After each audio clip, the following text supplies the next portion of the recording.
Bonjour à tous, je vous fais la suite de mon tuto concernant ce petit coloriage que j'ai commencé au stylo, au crayon aquarellable. Donc je vous ai fait un tuto pour le rocher et là je suis en train de faire le ciel de la même technique. Donc c'est tout simple. Je vais vous montrer comment on procède pour faire des fonds en crayon aquarellable. Donc là j'ai 3 teintes de bleu et comme pour le rocher en fait, assez aléatoirement, je vais y arriver, j'appose ma couleur la plus foncée.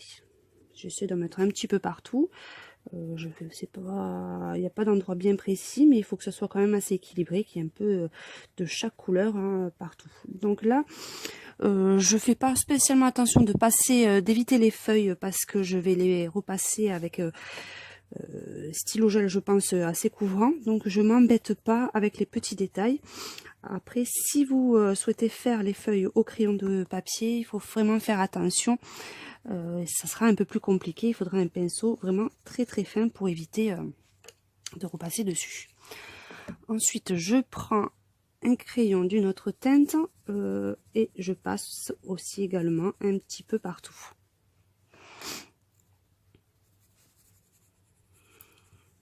C'est une technique assez simple. Je passe un petit peu aléatoirement sur l'ensemble pour éviter, et sans laisser de parties blanches, je recouvre la totalité du dessin.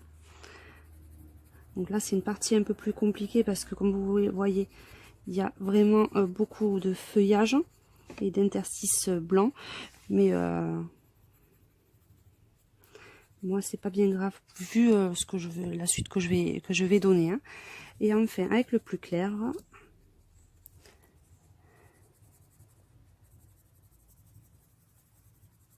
c'est celle que je vais appliquer le moins parce que il est quand même très très clair. Il y a des endroits où ça a tendance à faire presque blanc. Donc c'est pas celle que je vais utiliser le plus. Je vais faire plus un mix avec les autres couleurs. Mais j'en mets quand même un petit peu pour apporter des petites touches de lumière dans le dessin. Je regarde où c'est que je peux en rajouter. Après, je vois selon les teintes que j'ai apportées où je rajoute telle ou telle couleur. Là, vous voyez, je vais rajouter un peu de foncé ici. Et là, le bleu intermédiaire. Comme ceci. Je regarde vraiment où il me reste de la place.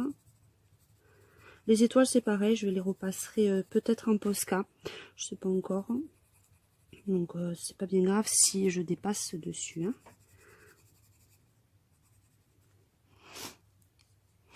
Pardon. Et enfin, je comble avec les dernières couleurs.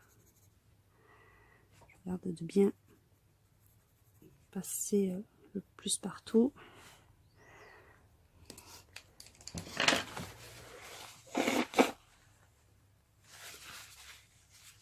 Ensuite, je prends mon stylo avec mon pinceau à réservoir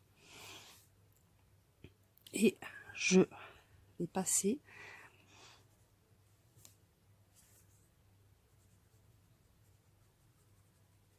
sur l'ensemble du dessin.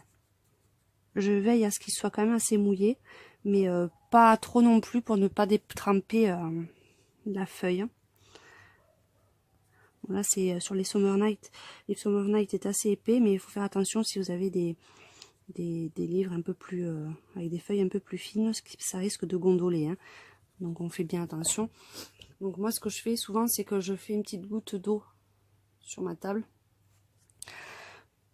Et je trempe le pinceau dessus et de temps en temps j'appuie un peu sur le réservoir pour le faire couler. Hein. Et là, il a tendance... Oh, vous voyez ce que j'ai dit qu'il fallait éviter de faire, je le fais.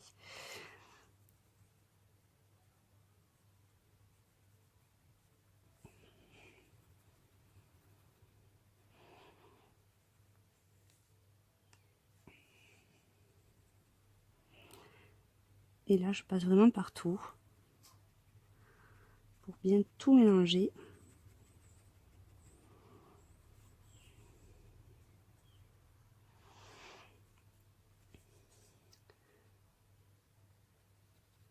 Donc je le fais de façon assez aléatoire pour que ça fasse des mouvements en fait. Que ça fasse pas tout lisse, que ça fasse vraiment des effets. Donc j'essaie pas de tout lisser, que tout soit parfait. Là je veux qu'il y ait de l'aspérité, qu'il y ait du mouvement en fait. C'est l'avantage je trouve comment ça s'appelle, des crayons aquarellables, c'est que vous avez du mouvement en fait dans la coloration. Vous avez des effets de texture, de mouvement, et ça apporte un peu plus de cachet et de vie, je trouve, au coloriage. Donc là. Donc c'est pas les parties les plus simples là que je vous montre, parce que vous avez une partie où vous avez beaucoup d'espace et qu'il n'y a pas d'obstacle, je veux dire, de dessin où il faut pas passer dessus. C'est quand même beaucoup plus simple.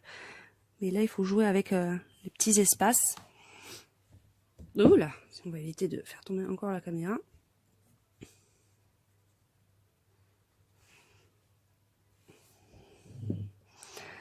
Donc il faut vraiment regarder puis de voir si on n'a pas oublié deux parties non coloriées. Bon, ça fait vraiment un effet assez sympa, assez particulier, qui change un petit peu du coloriage traditionnel. Donc je vous dis à très bientôt pour de prochaines vidéos.